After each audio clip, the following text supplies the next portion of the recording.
Hello, everyone, and welcome to the Visiting Writers Series kickoff for 2020, fall 2020. I'm Steve Hayward. I'm chair of the English department. And I want to start off by saying that this series, the Visiting Writers Series, is sponsored by the Colorado College English Department with the support of the McLean Visiting Writers Endowment. Colorado College is located in Colorado Springs, Colorado, within unceded territory of the Ute peoples.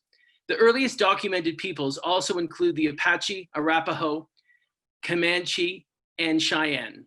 An extended list of tribes with a legacy of occupation in Colorado can be found on the Indigenous Community at CC webpage. This semester, Visiting Writers events will be on Tuesdays at 5 p.m. They are open to the public, but advanced registration is required. To see this year's schedule and the links that will allow you to register in advance, go to the English department page on the Colorado College website and look for the link for the Visiting Writers series. You can also follow us on Facebook, Twitter, Instagram for more dates and reader info. Our next event is next week, Tuesday, September 8th at 5 p.m. when you're invited to join us for a discussion of Professor Michael Sawyer's new book, Black Minded, The Political Philosophy of Malcolm X.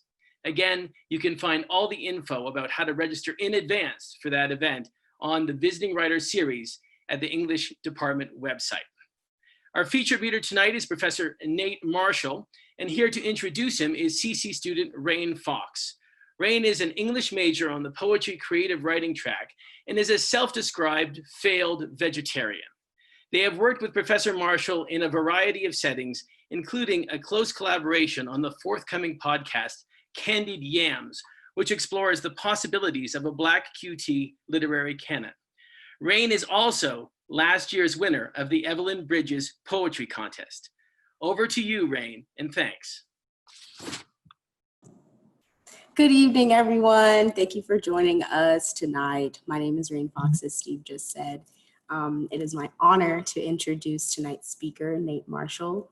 Nate is an award-winning author, editor, educator, and speaker. His book, Wild Hunteds, was honored with the Black Caucus of the American Library Association's Award for Poetry Book of the Year and the Great Lakes College Association New Writers Award. He is an editor of the BreakBeat Poets, New American Poetry, and the Age of Poetry, in the Age of Hip Hop, and co-curates the BreakBeat Poets series for Haymarket Books. He is also assistant professor of English at Colorado College. He has had significant influence on my own work as an artist and club administrator.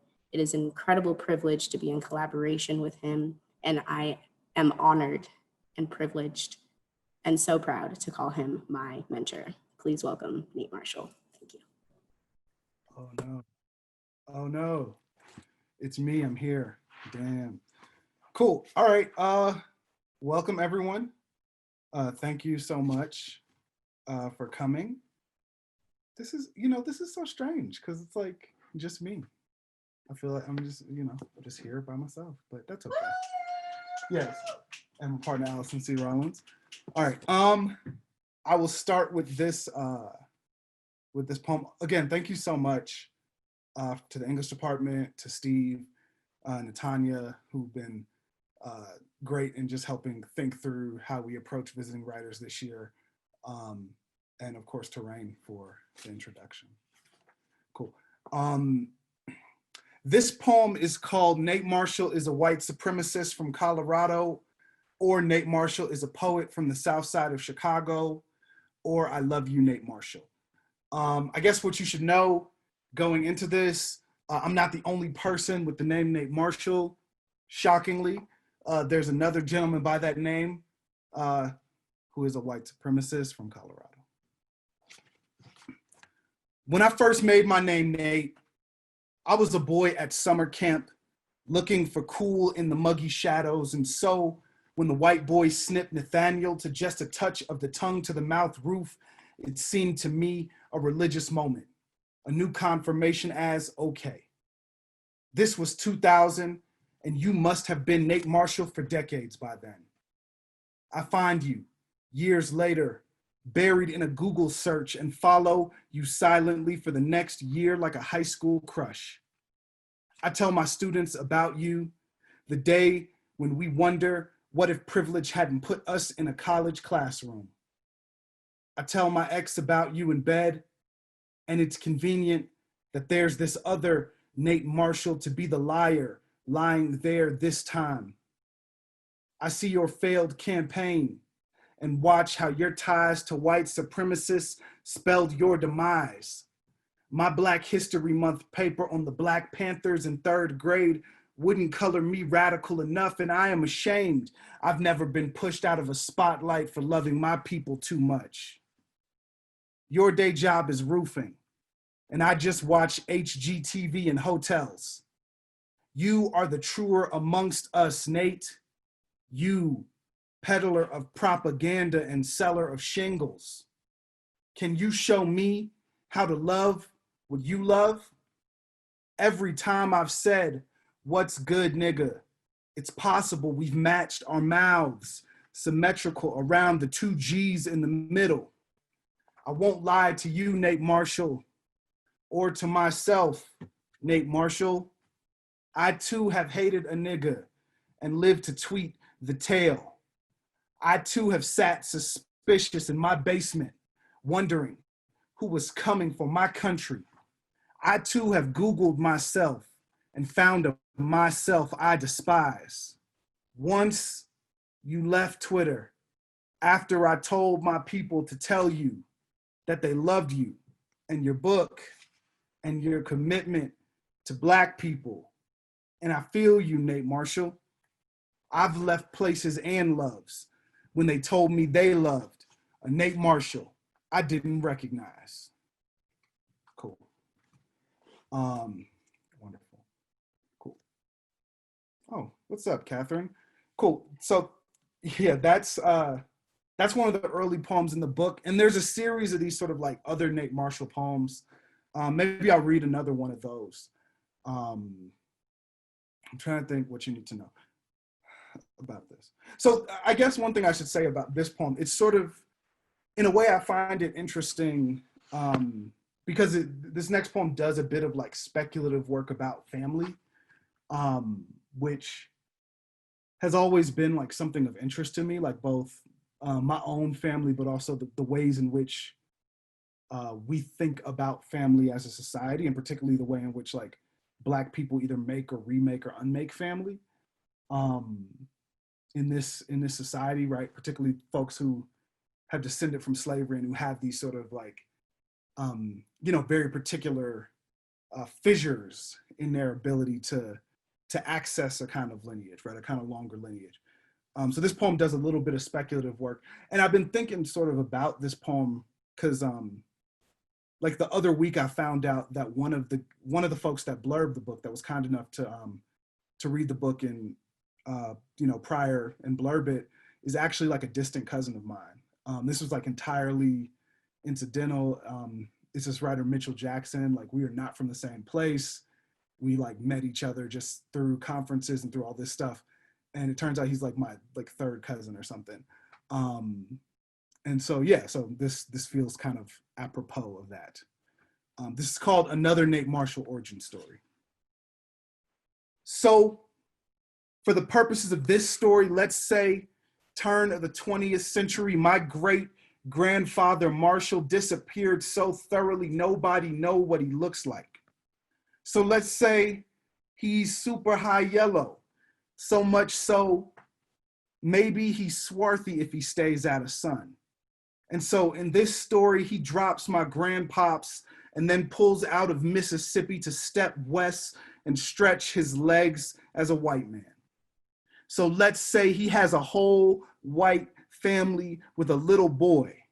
And let's say he overcorrects because he knows the color the boy carries without knowing. So he tells the little boy, we don't associate with those people. And that little boy has a whole lineage who don't talk to those people. So maybe the name Marshall is just a passing story we'll never uncover.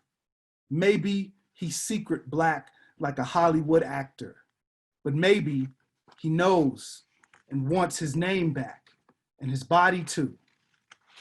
Cool.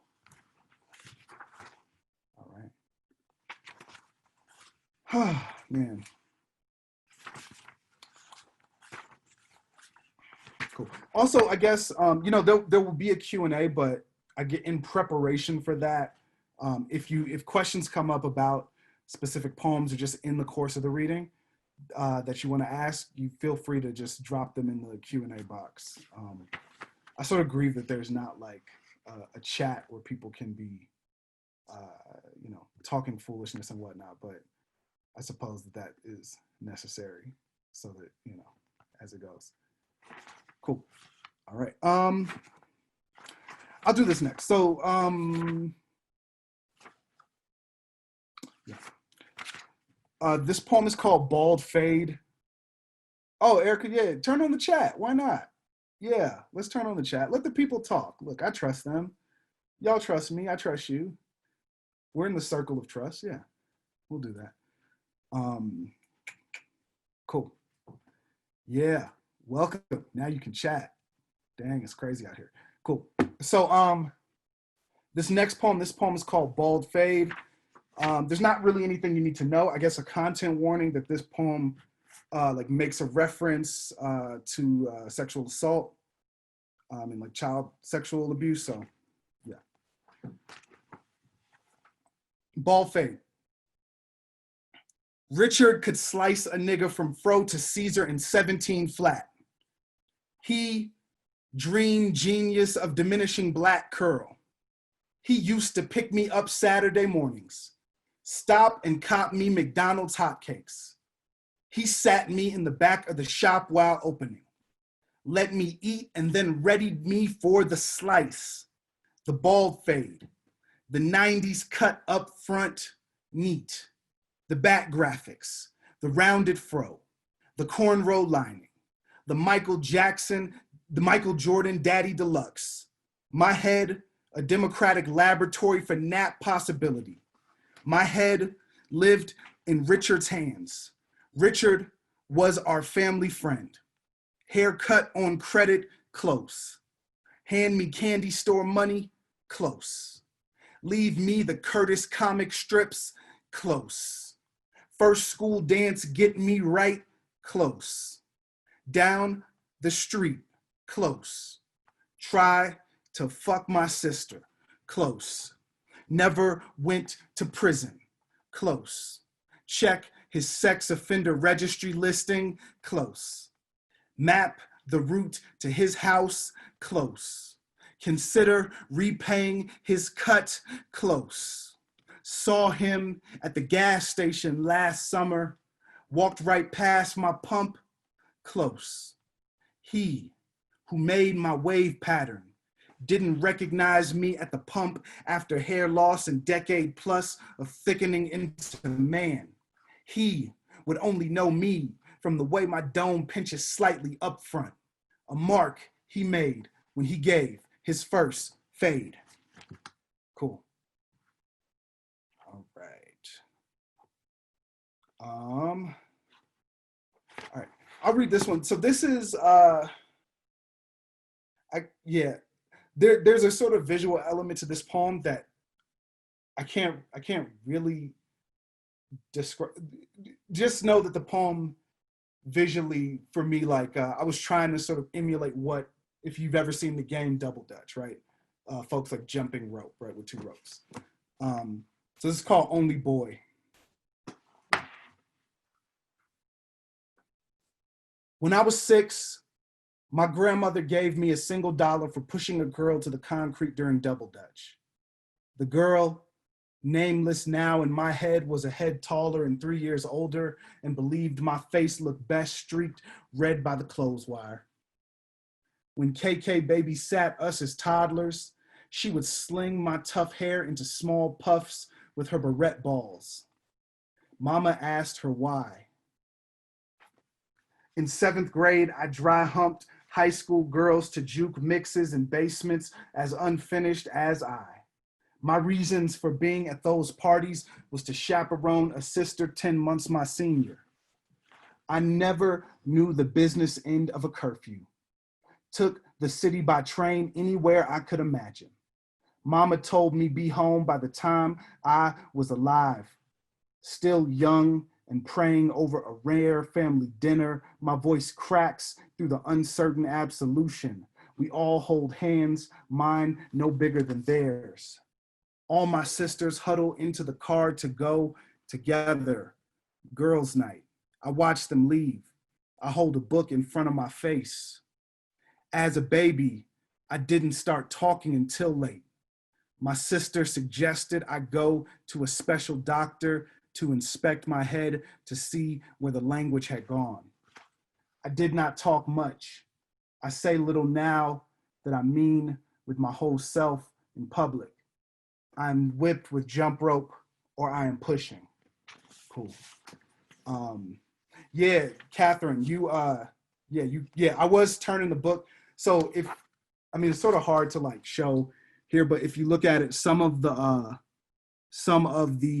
stanzas are upside down. And so to like effectively read the poem, I have to sort of double dutch the book. All right. Let's see. I read this. So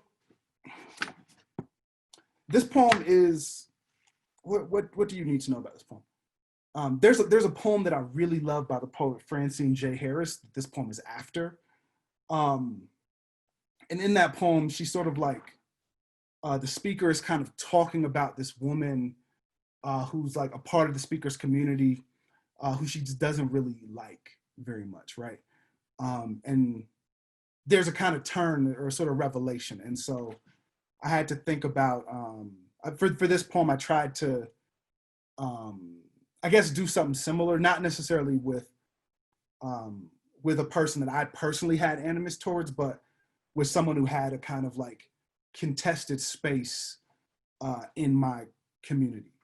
So this poem is called Darla, I Don't Know When, to April 7, 2016, after Francine J. Harris. It's not that I didn't like you. It's more that you were never much of anything to me, except always around. Here you are riding my granddaddy's back outside of our house when y'all showed up drunk again, and us kids were the only ones there. You again at Thanksgiving saying something stupid that we all ignore and then saying it again. It's not that I didn't like you. It's more that you were never very smart. The type of woman to have to think about the question when asked her own name. The kind of woman to take up with a married man and never seem to feel anything on the subject. It's not that I didn't like you. It's more, my mama couldn't fucking stand you. It's not her fault, but she couldn't hate her daddy for sins, and so you gotta hold this one down on his behalf. It's not that I didn't like you. It's more, I barely knew your name growing up. You were just hussy, or tramp, or slut, or grandma looking teary-eyed at the deflated speed bag in the basement. It's not that I didn't like you. It's more I never expected you to die, which is stupid when I saw you never really lived your own life. You just granddaddy's shadow, same stumble and bad brain, same sweet pride over this selfish boy named Armstead. It's not that I didn't like you. It's more, I just never thought about you for real. It's not that I didn't like you. It's more, I didn't know you had kids or siblings. I didn't know you were like a real person. Forgive me, this selfish boy named Armstead, who stopped in his tracks when he saw your mama collect the extra obituaries saying, I need these. I need to tell anybody who come by about my baby, my sweet, sweet child. Cool. All right. Let's see. What's my time like? All right. Cool. I'll read this. I'm very bad at like vacations.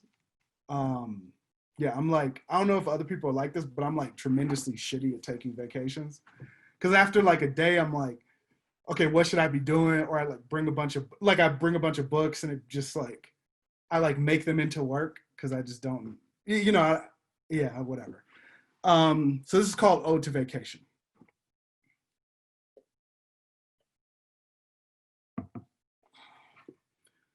Oh, vacation, you are a word I know the meaning of, but don't know. When I was young, there was that lone family trip to a water park in Wisconsin. In college, there was the week we had in South Carolina with my best friend's family.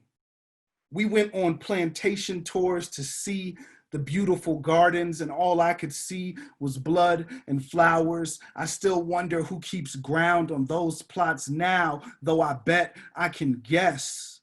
Vacation.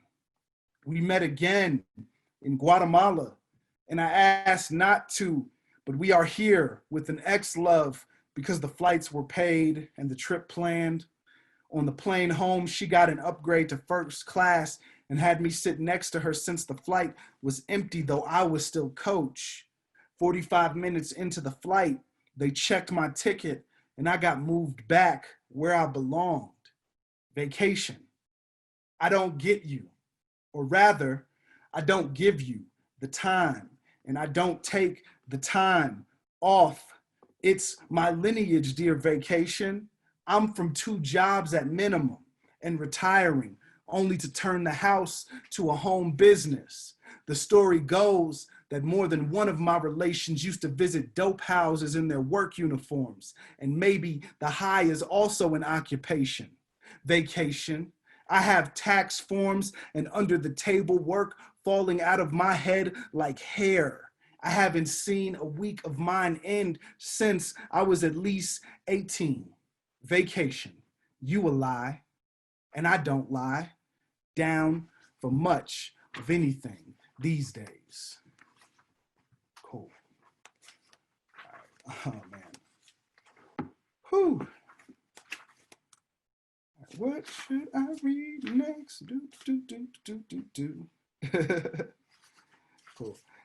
All right. Yeah, I'll read this. I've been thinking a lot about my family just because, I don't know, because I haven't seen a lot of them over the last bunch of months, obviously, perhaps.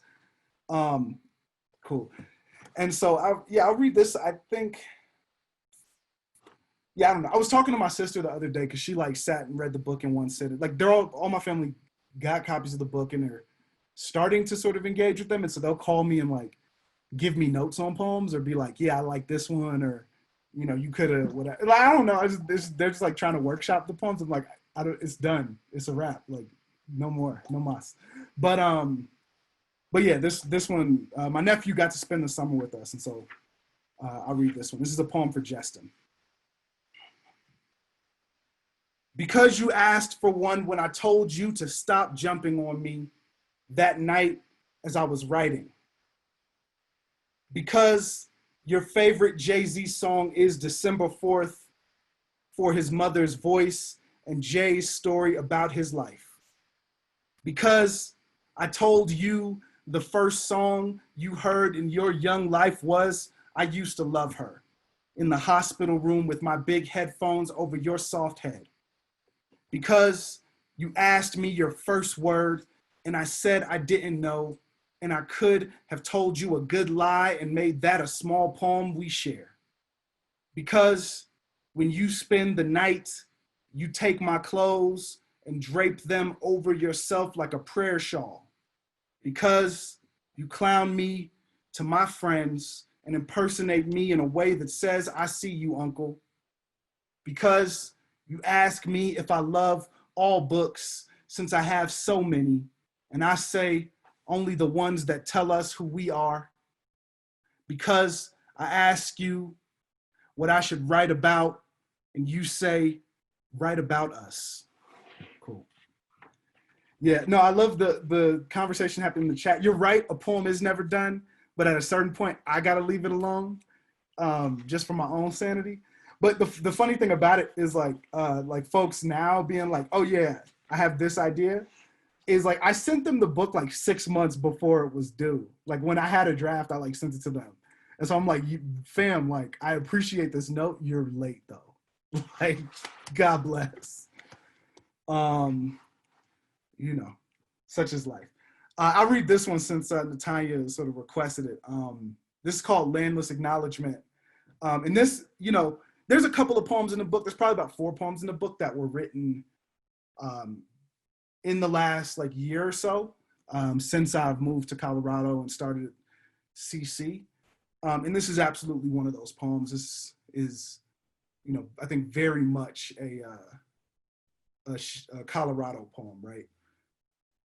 Landless Acknowledgement. Before we get started, we would like to acknowledge that we live on some unceded bones. Sometimes, me and mine imagine ancestral homes. All I got so far is Montgomery, Alabama. Maybe a boat, maybe a plot of land somewhere so far from the south sides I've claimed that I would get lost on the way. I admit, sometimes my homies talk about their families immigrating and I get jealous. We lost the land we were custodians over before I was a twinkle in the eye of a twinkle in the eye of a twinkle in the eye.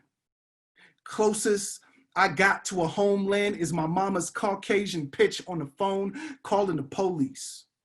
Closest I got to a homeland is never calling the police. Closest I got to a homeland is my daddy's laugh in a spades game. Closest I got to a homeland is my lover's tongue talking or otherwise. Closest I got to a homeland is the funk under a DJ's needle in my handful of a dance partner. Not to be dark, but I am. Not to be dark, but the planet is on fire. Not to be dark, but they move in capitals because the water is coming up. Not to be dark, but our bones are in that water too. Maybe that's my capital. Once the polar capitals melt and there's a whole lot less land for folks to buy and sell and steal, maybe everybody will feel a little more dark, will feel a little more homelandless like we do. Why you think I call my compatriots homies? Maybe ain't no home, except for how your beloveds cuss or pray or pronounce. Cool. Yeah, Lisa, you said, yeah, man. Lisa, when you get here, we got to play some socially distanced spades. I don't know if, is that possible? Does that work? I don't know if that works. Yeah, we'll figure it out. Yeah, we got this. All right. Let me see. Nah, I want to read this one next. All right. This is called On. The only thing you need to know is I'm from Chicago, in case that's shocking to anyone and you haven't been paying attention for the last year or whatever. I'm from Chicago. And a thing that we used to do, that we still do in Chicago, when you're trying to like, a way of like making a promise or sort of like swearing that something is true is by putting it on something. So you might say like, oh, on my mama, right? Or, you know, I put that on everything, right? Etc. Right. This is not only a Chicago thing, but it is particularly a Chicago thing in some ways. This is called On. The highest promise we could offer was one to a land or man or idea greater than we. Someone would exclaim, on folk, I made that shot. Or on chief, I got her number. Or on boss, I ain't see anything that night. When we put covenants on everything we loved, this suggested seriousness. We were not allowed to love in any fickle way. In the revisionist history of my hood genesis, I would be more honest than honest. Put things on my Huffy bike, on my report card, on my citizenship award, on my mama's golden NA necklace, on my grandma's favorite chair, on my father's attention and the warm air he left each time he fled. After Pierre got shot, and his bullet gifter walked the same blocks as the rest of us in uneasy Omerta, I didn't think he died. How could he, when his name became a vow for us all? Each street dispute punctuated with on P to prove us tellers of truths. When Bird got jumped, his spinal column crushed, I assume he made his street name true, a different kind of flight. Everything sacred between ragtown boys now enveloped in the parchment of On Bird and carried away. Cool. All right. Let's see, what is our time like? So maybe I'll do like 3 more poems. Yeah, we'll do that. That seems like a good number. 3 is a good number. Maybe 3 or 4. Who knows? Whatever. Y'all not doing nothing. Y'all just in the house. Cool.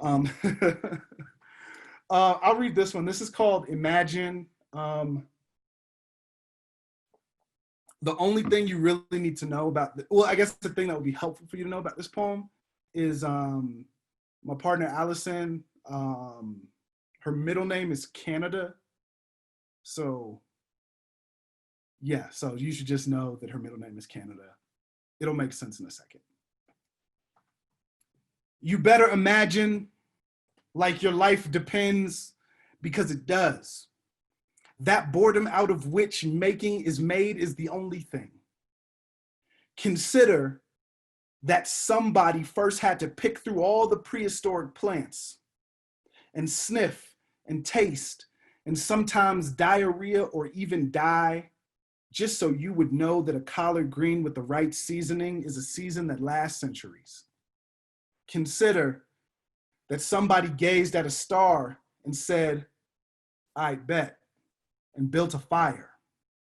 Consider the first Negro on the first plantation who figured which way was north, maybe before they knew the word for north, and ran. Consider my love with the middle name the enslaved dreamed of running towards. See how I move swift in her direction.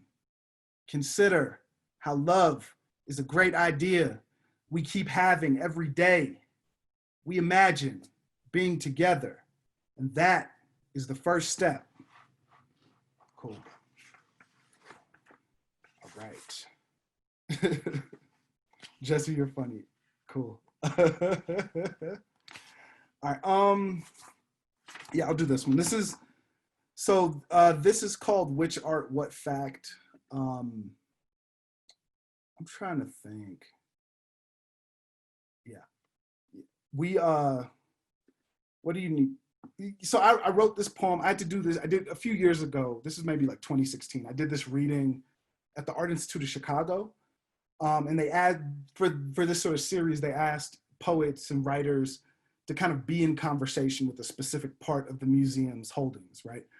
And so they asked me to sort of give this reading, and I was in the part of the museum where they have like the African art and the Native American art. And so like in doing that, to kind of prepare, I went to the museum a bunch, and a thing that I kind of noticed or was kind of thinking about, and that was the way in which that kind of like colonized people or conquered people's art was like the things that were in those art exhibits were largely they were sort of like household items, right? Or like regular things. They were like things, right?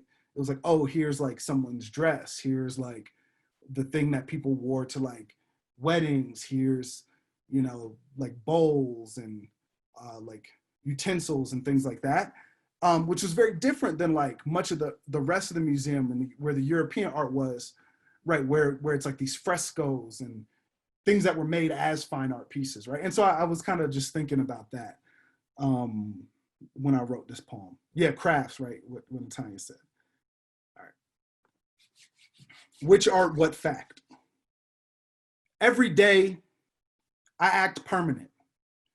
A silly collection of carbon and oxygen and sometimes heart, and too often cruelty or callous Or I just wasn't thinking.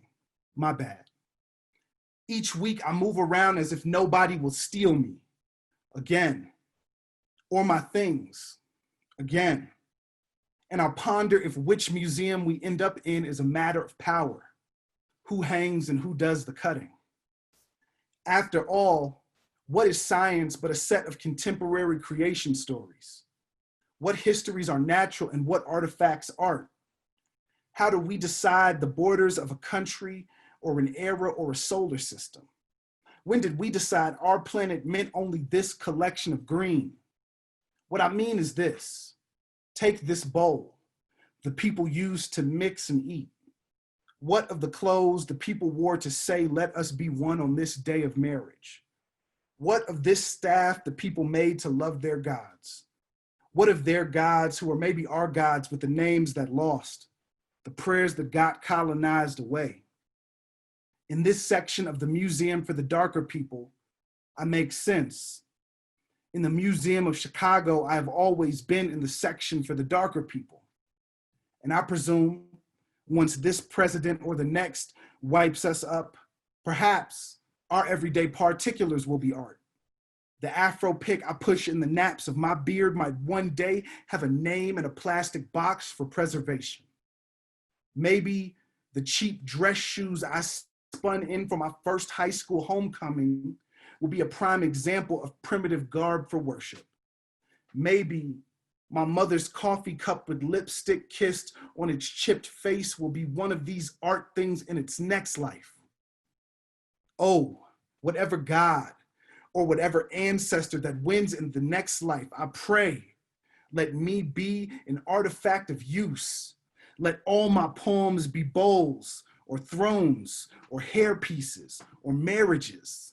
Let everything I make, if it should survive, tell the next world mine were a people of faculty and faith. Let them know we were a race who prayed with our legs and sweat. Let them know that even when we are just art, we were here and we still are. Cool. All right. This is called Fit 11, which is a number, I don't know.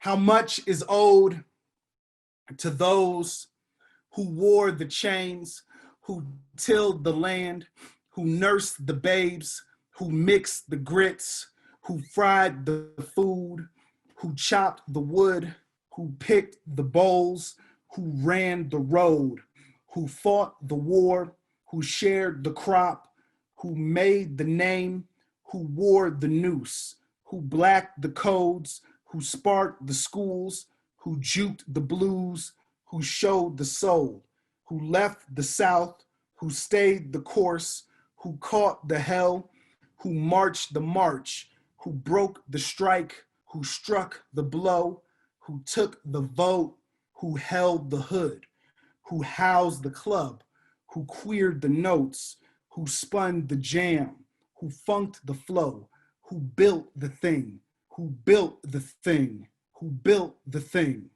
You know. Take the payment you ain't give for all that and press it down, make it overflow, fit 11 times and give me that in my own numbers of my own currency. Cool. I guess I'll end with this one.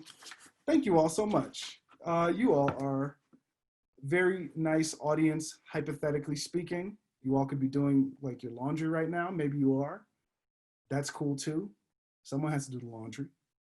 All right. This poem is called Finna. It's the title poem of the book. Yeah, and I mean, I'll talk sort of more about the titling of the book or whatever, perhaps in the Q&A, but one of the things that I love about the word finna is I feel like it's this word that that particularly a lot of Black folks have some relationship with, even if it was just like hearing a cousin say it and be like, what is that? Or, you know, saying it and then being corrected by older folks being like, that's not a word. now you have detention, or just don't say that no more. It's not ain't, it's aren't, right? It's one of these kinds of things.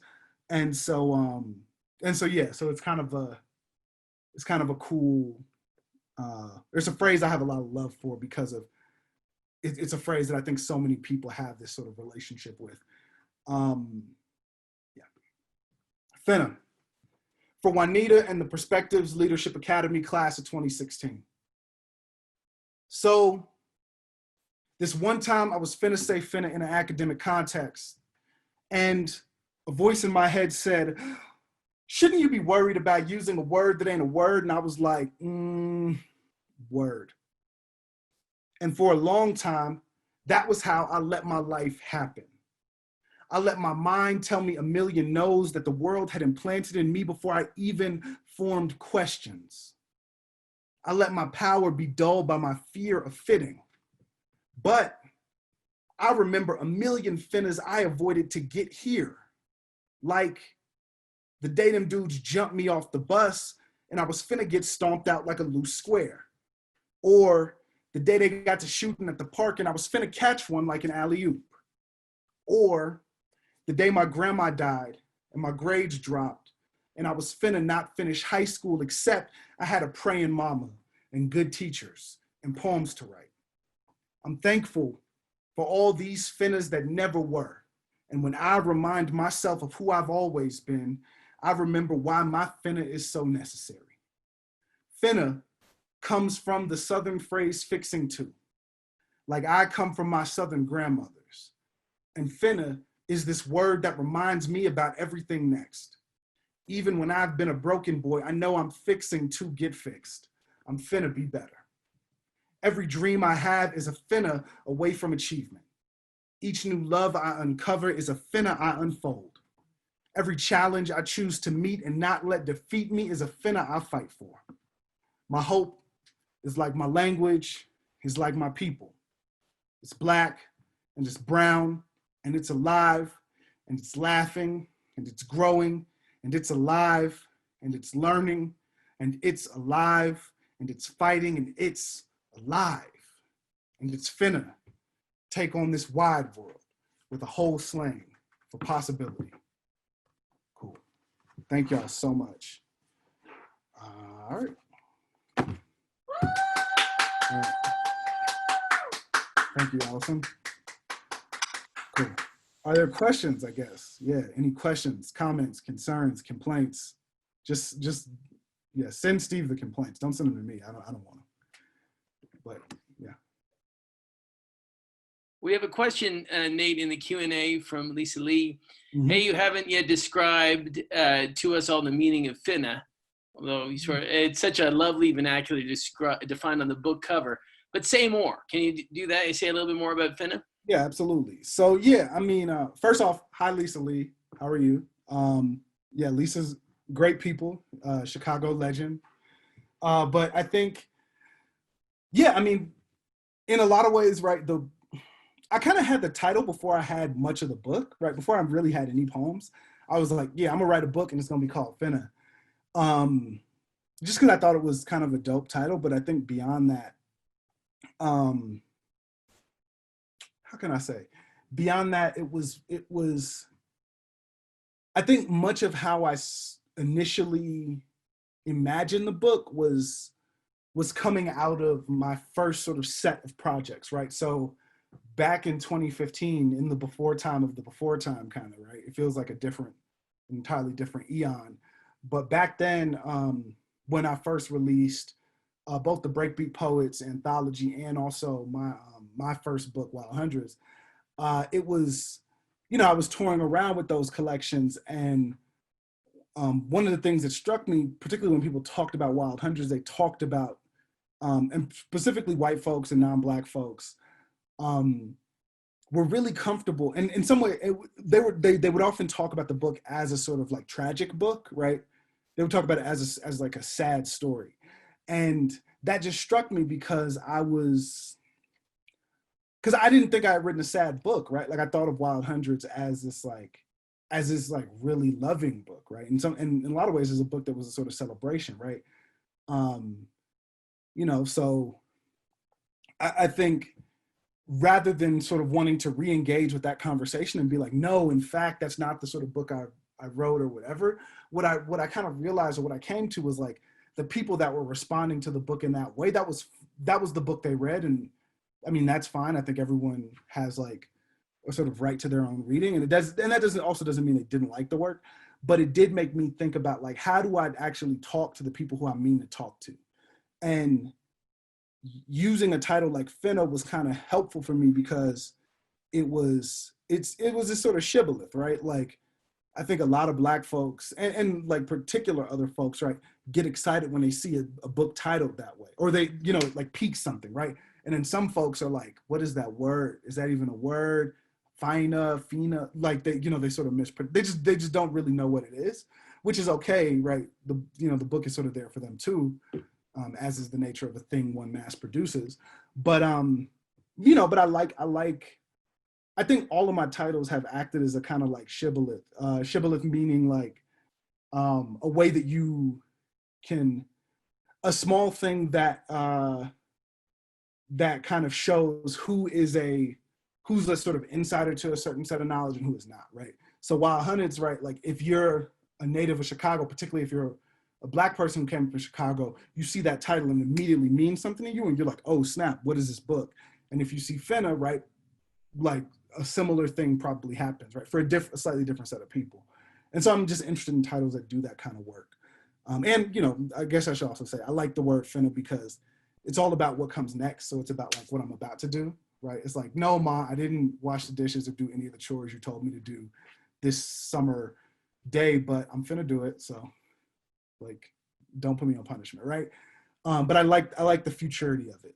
So yeah. All right, Paul, what's up, Paul? Ask a question. How do you keep a healthy headspace as a creative during these times? Man, I don't know. If you got suggestions, give them to me, please. I think, so probably like a set of things. One, trying to like spend some dedicated time away from a screen every day, whether that's like spent listening to music or reading, or sometimes just like sitting, like talking on the phone, or just sitting, in the couch in my office and just staring. But just a little, like some built-in time where I'm not on a screen is really helpful. And then I think I've also been trying to use the time to like explore, just like kind of catch up on stuff, explore stuff that I've been meaning to check out, whether that's like books or TV or movies or whatever. I find that like I don't have the same kind of like headspace or ability to focus on reading in the way that I typically would. So I definitely have been doing a lot more watching of things, but yeah, but that's been helpful. That's been like a cool thing. Yeah. Other questions?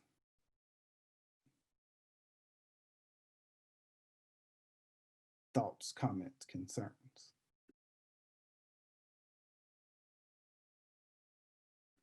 One other thing I guess I should say too is like, this is a super weird time and a super stressful time. And it is it's like easy to feel like, oh, I should be doing all these things. I should be like getting in the best shape of my life. I should be, balancing my books and doing all the stuff I didn't do before. I should be reading, knocking through my to be read pile and all that.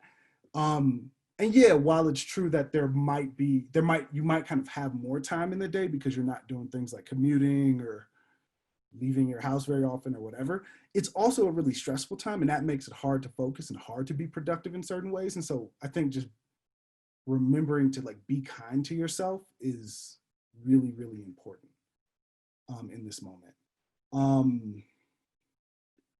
Let's see. I think,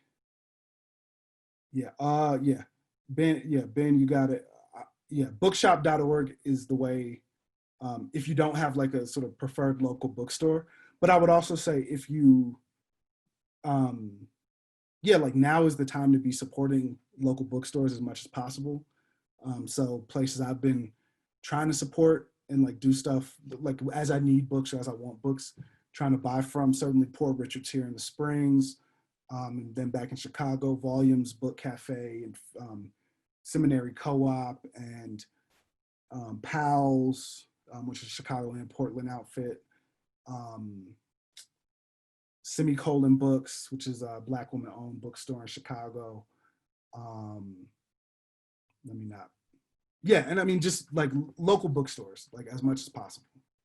And pretty much all of them have like an online thing, and you can do that. All right, let's see. Oh snap, we got mad questions. All right,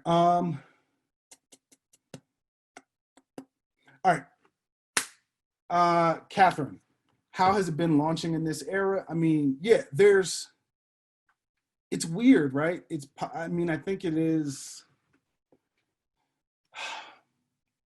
I think I've had to like give myself a kind of permission to grieve certain things, right? And so what I mean is like, I come from, like I started out like doing poetry slam and doing spoken word. And so part of what it means, I think, to be in that sort of performance tradition is like, you get in front of people and you perform, right? Like I remember, there have been years of my life where I had open mics that I went to regularly, or I was constantly on the road or whatever.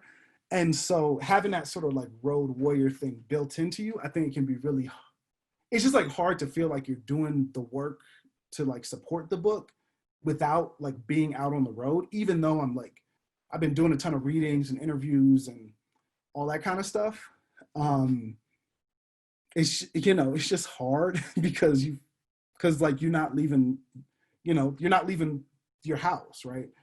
So I think I've had to like grieve some of that, right? Because I not only am I used to that kind of thing, but I do think I like it, right? Because I like going to different cities, like going to revisiting places that I've been and going to new places. And also, I love getting to connect with old friends, getting to meet new readers and new folks. And so, yeah, so not having that has been like, it's just been a thing, right? But it's cool. Yeah, thank you for that question. All right, Jaka, hey, what's up, man? Are you in Memphis now? I don't know. What's happening? All right, cool. Let's see. When is your revisions process done? How do you know when a poem is done, feels done to you? I can't remember who it was. I think it might have been Paul Valery. I don't remember who it was. Someone said like, poems are never finished, they're abandoned. My head wants to say it was either Paul Valery or Gwendolyn Brooks, but I said it, whatever.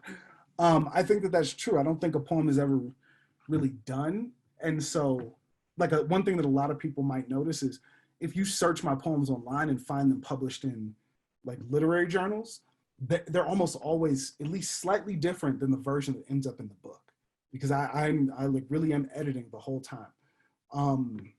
And I think of that kind of publication. I think of publication as a part of my editing process, not as the end of my editing process, especially in the case of like anthologies, magazines, journals, that kind of stuff. But I think there's a certain point where, you feel comfortable with sort of like the swings of a poem, if that makes sense. Like you feel comfortable sort of where it's hitting, how it's sort of sitting in your mouth, sitting on the page, sitting with a reader or with an audience member. This is another reason why I think I like enjoy open mics as a sort of process, is because for me, open mics were really helpful in terms of like seeing how a poem would hit a crowd, like how they would respond to it, right?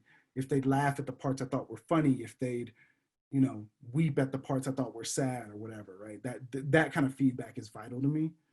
But yeah, I don't know if there's not like a specific thing that happens, but I think once I find myself primarily messing with like the really, really small parts of the poem, then I know that it's close, right? And I can start to take it out into the world in some different ways. So, yeah, why did I not sit with the manuscript for those extra 6 months? Because I had an editor, dog. Like this is once you sign a contract, there's like a, you just, there's a schedule. So, I often blow past those deadlines, but you can't blow past them too far or else the book doesn't come out. So that's the thing. Who am I writing for, writing to? Yeah, that's a good question. A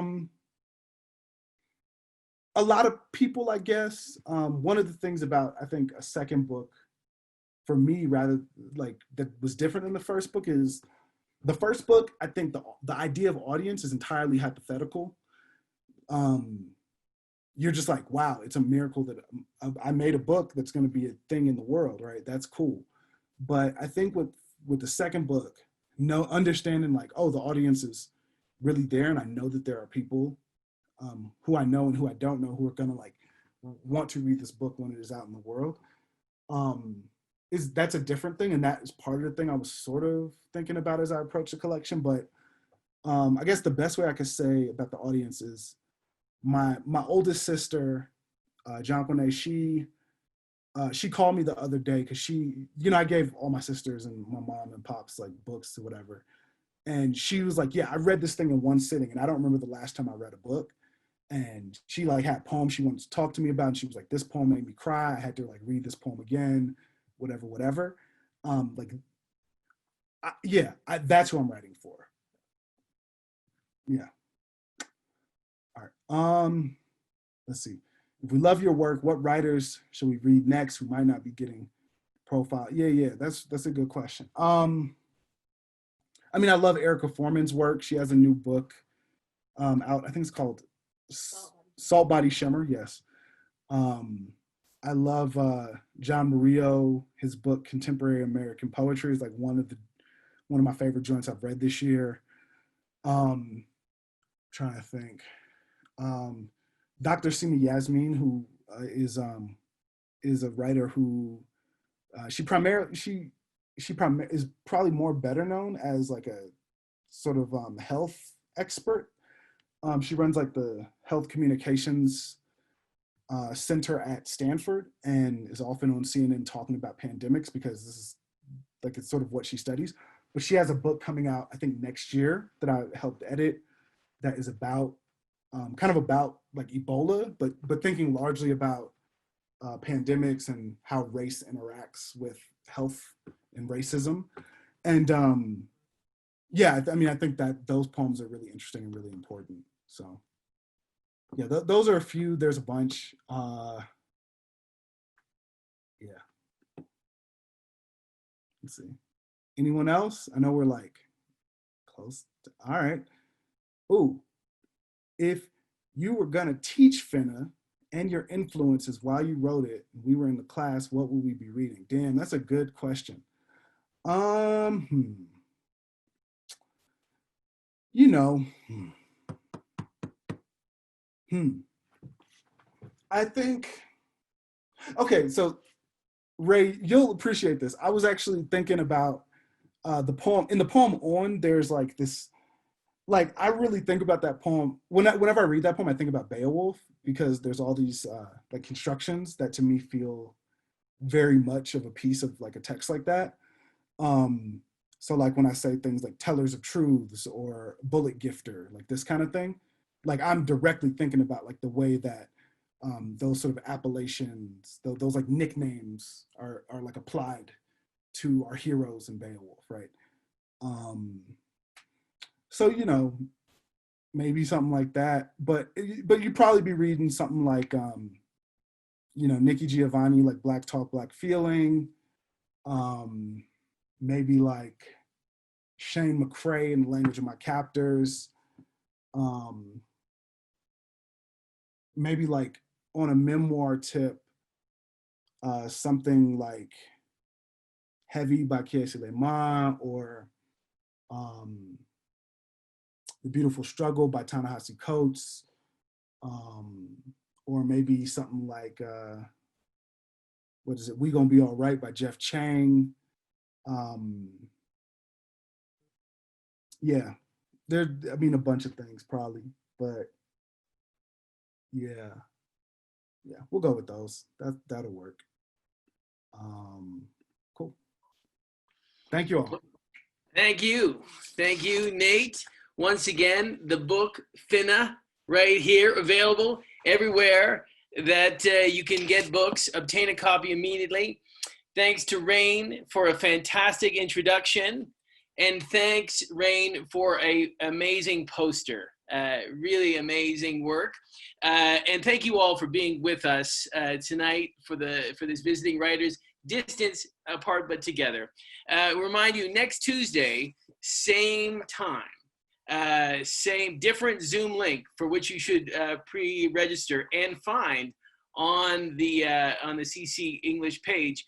We'll be here with Michael Sawyer talking about his new book, Black-Minded, The Political Philosophy of Malcolm X. We hope to see you here once again. Thank you, Nate Marshall. Wonderful.